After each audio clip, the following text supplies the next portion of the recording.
Very good morning from London.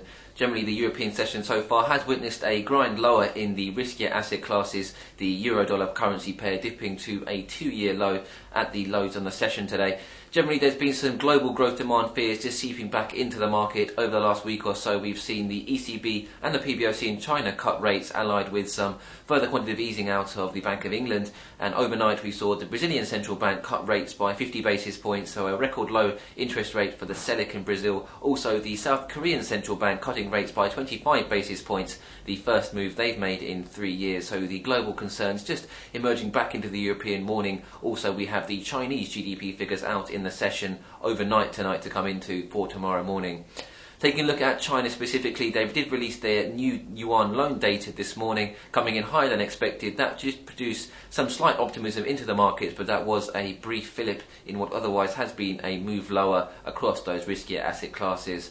Also, there was some focus on the ECB overnight deposits, dropping from an average of the last month or so of around 800 billion euros, dropping to approximately 325 billion.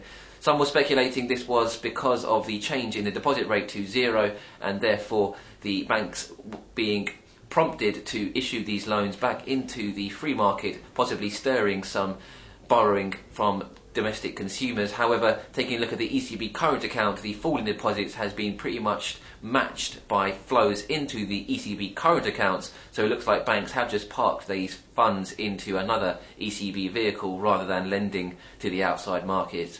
Otherwise, it's generally been quiet in terms of data. We've had an Italian T-bill sale for 12-month bills coming in with a pretty low yield, much lower than the previous, but markets pretty unresponsive. We've also just seen a good gilt sales out of the UK coming in with a record low yield for the 10-year, matching the record 10-year low we saw for the US 10-year notes yesterday and the German Bund 10 years.